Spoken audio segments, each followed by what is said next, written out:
Hi, I'm Dominic Robinson Neal, I'm Zell Folks, and this is Inside the Ropes. Boxing Show. All right.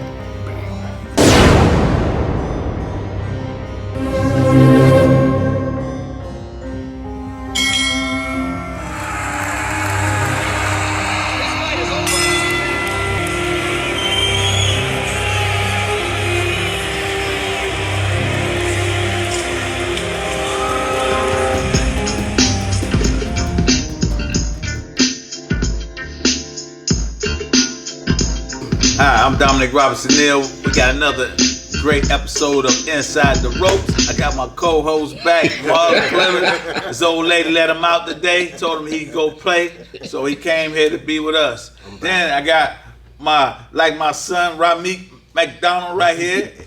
The man, you needed your good car, you go to doggone Lugoff Elgin Chevrolet, and my man gonna hook you up. Good credit, bad credit, no money. Just come on down. We're gonna get you riding, man. Yeah. So today we're gonna start off with the fights coming up. We got some bunch of fights coming up. We got Inoue and Stevie Fulton. That's Tuesday morning. So what do you think about that fight? That's coming on like 8 in the morning? Yeah, I think 8 in the morning or 2 in the morning or something like that. No, 9. I think it'll be 9 o'clock here in the morning. Okay. I got Fulton going to the scorecards. I'm scared of the scorecards because he is in foreign territory. But I think he's going to dominate Inoue for the most part of the fight. The crowd's going to get excited when Inoue does land some stuff, but Fulton can move his feet, and he can match the next opponent's energy.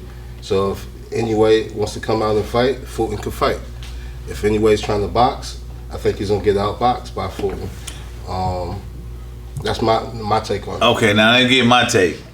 Man, Monster Inoue gonna beat Stevie Fulton ass. Remember I told you that. He gonna systematically beat him. All that urban running shit ain't gonna work, man. I'm telling you. Then they fighting in Japan. Time change, all that good stuff. Monster is too technical. Listen, they're not gonna let that man lose. That man gonna win that fight. He too little. Man, go Pacquiao. Let me give him something. Let me give him something on little. Most of the Asian fighters are smaller than American fighters. Pacquiao came up with 8 weight classes. Pacquiao fought at 108, right? Starting right. Then Pacquiao ended up fighting at 154. You know that, right? Okay. So he's always been the little man. So we can't go off that big man, little man stuff. Like when you in the heavyweights, let's go. You taking Crawford, right? Huh? You taking Crawford, and he's right? a smaller man. Right. Right. So that's what I'm saying. Don't always go because a guy bigger than the other guy in the same weight class that he's gonna be better. Let's go to the heavyweights. That's like saying, yeah, Wilder, he's smaller than most of the heavyweights that he fight, but he knocked their ass out. It don't matter how much bigger they are than him. He's still about to be 0-2 this week. All right. He's about to be 0-2 this week. All right. Well, as long as Monster Crawford. I'm taking Crawford and I'm taking Inoue, and he gonna get that bread up. Remember, I told you that. Anyway, who you like out of Crawford and Spence? Man, Coach, it's still a 50-50 fight. Crawford, skill-wise, I mean, unbelievable skill set as far as like from a boxer. He got unbelievable skill set.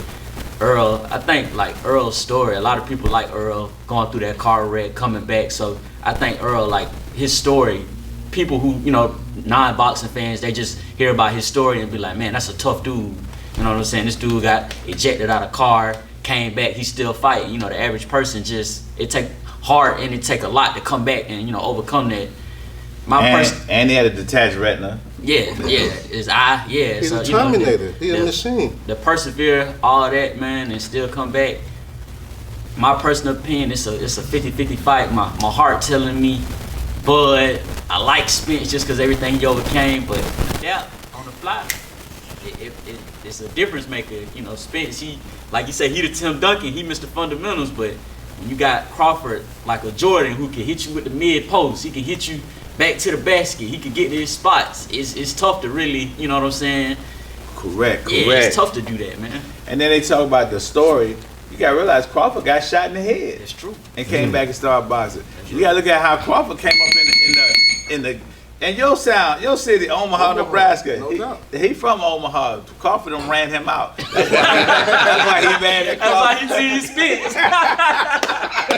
That's why he seems spit. But they read about it too. Read about, and then you know what I'm saying. So, but it should be. So we got a good week of interesting fights. Now, this is one of my 5 a.m. elite members. We're trying to get a couple more to sign up. Anything you got to say about the 5 a.m. elite, sir? Man, Coach, shout out to my gang, the 5 a.m. elite gang. Shout out to 6 a.m. Extreme too. Can't forget them because that's where I started. But man, you know, y'all come join us. I started coming like last year, y'all, and I was going to the Planet, and you know, not really pushing myself. I was going just to say I was going, but this for anybody out here who, I know, you know what I'm saying, some people you might not like how you look, or you might be like, I want to start working out, but you know, the biggest thing is just getting started.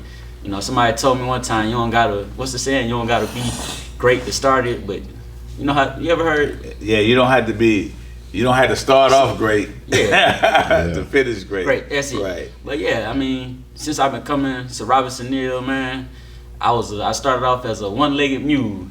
If you know what a one-legged mule is, Yeah, that's how much coordination he had. I said, he got much coordination as a one-legged mule. I was a one-legged mule, man, but since I've been coming, my feet done got better. I'm learning so much about boxing, still got so much more to learn. But just as far as my confidence, how I feel, just about waking up every day, coming to work out, I go to work in a good mood. I'm like, if you're feeling like, you know what I'm saying, you want to start working out, but you just, you know, self-doubting yourself, like, man, people gonna be laughing at me. I ain't gonna, you know what I'm saying? I'm gonna go in there and I'm gonna be stinking up the place. Man, you come in here, you move, you know, we gonna talk trash to you, but you move at your own pace. And I promise you, if you just keep coming, you keep seeing the results, you're gonna definitely just want to keep coming. You gonna be feeling good. Yeah.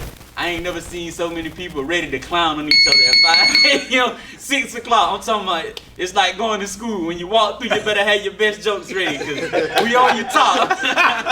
Hey, like Martin say, summer almost over. So you try to get those summer bodies, you got half a summer. I'm gonna get you a homegrown. It's time to work towards 2024. Yeah, it's half a year gone. Yeah. So listen, the most important thing is getting up out that bed. It takes discipline. Like I tell the 5 a.m. elite people, it's the difference between hard work and habit. Habit, you just coming because, I just getting up, I'm going because it's a habit. And you get in here, you don't do nothing. Hard work is you get up every morning at 4:30, whatever, and get here at 5 and work hard. And so don't let confuse going to the gym as a habit and going to the gym and hard working. Don't get it confused. But some people just come for habit. You know what I'm talking about. You know what I'm talking about. Gotta put that work in. That's right. That's right. We got late night hours. We got 8 to whatever. And then Coach Marlon here at 8 o'clock, 8 to about 10. So if you get off work late, all y'all that BS about we ain't had no opportunity to work out. But listen, we got coaches around the clock. So we got round the clock round the clock coaching. And listen, there's only 3 places in the world that don't close: the morgue, the hospital, Robinson Hill Boxing Academy. We open on every holiday. Don't over here nothing. Sunday through Sunday, we open. So we over here nothing. No excuses. All right, listen. It's been another episode of Inside the Ropes. Coach Louis Smart couldn't be here. Girl would let him out the house. You know how we do. All our stand girl never let him out. So yeah, I gotta get, like the last couple of weeks I've been by myself. You got a girl? Oh, she might. See now, he on here this week. We won't see him next week. Cause she like, I don't want you on that TV show no more. Hey, Coach, I want to be on probation. Hey, you got his wife beater and all. Hey. And Marlon, Michelle let him out every now and then. You see, when the last time you see Marlon? I've been gone for what, 4 weeks? 4 weeks, man. Old lady, he been at the doghouse 4 weeks, so we got to try to. I'm gonna write him a note and get him out. There you go. Take this off. All right. This has been another episode of Inside the Ropes. We clowning and having a good time from all of us at Robinson Hill Boxing Academy. Y'all have a good week. Appreciate it, Coach.